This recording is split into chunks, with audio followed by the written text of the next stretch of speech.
Dans la savane africaine vit un lion qui n'est jamais content.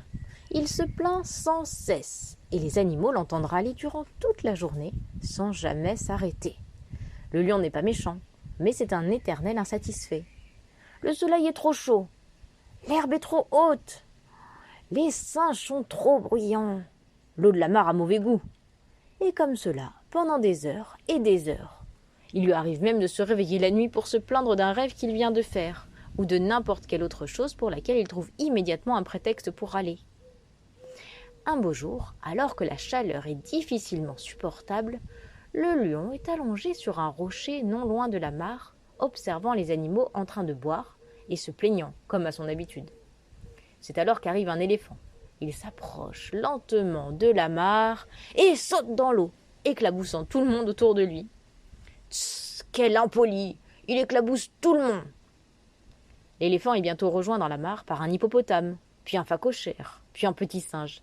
Et tous sont bien heureux de venir se rafraîchir un moment. Et beaucoup d'autres animaux entrent dans l'eau à leur tour. Les zèbres et les alligators jouent même ensemble dans l'eau. Le lion en ferait bien de même. Mais il a un secret. Il a très peur de l'eau. Alors il reste à regarder les animaux dans la mare pendant que lui sue à grosses gouttes sur son rocher. « Je suis le roi des animaux et je ne suis même pas nagé. Quelle honte !» se dit-il. Et il est très triste. Alors il a une idée. À la nuit tombée, le lion va voir le pélican. Le pélican est très surpris de recevoir le lion à une heure si tardive, mais l'invite à entrer. C'est le roi, après tout. Les journées sont très chaudes en ce moment. Et peut-être pourrais-tu me rendre un petit service ? Mais bien sûr, répond le pélican. Que faut-il que je fasse ? Voilà, j'ai un petit problème. Il ne faudra que tu le répètes à personne, hein ? Je n'ai pas appris à nager. J'ai bien essayé une ou deux fois, mais avec mes grosses pattes, je coule comme une pierre. J'ai un marché à te proposer. Si tu me prêtes tes pattes le temps de la saison chaude, je te prêterai les miennes. Comme ça, avec tes pattes, je pourrai aller me baigner et nager sans problème. Et toi, avec mes pattes munies de griffes, tu pourras te défendre contre les prédateurs. Le pélican trouve ce marché intéressant et l'accepte. Le lion rentre chez lui, impatient d'essayer ses nouvelles pattes une fois le soleil levé. Le lendemain, le lion marche lentement jusqu'à la mare.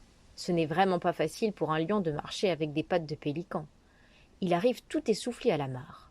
Il fait encore plus chaud qu'hier. Et pour la première fois, il peut entrer dans l'eau et nager avec une facilité qui étonne tous les autres animaux. Il passe la journée à nager. Il y reste même la nuit, et puis le jour suivant.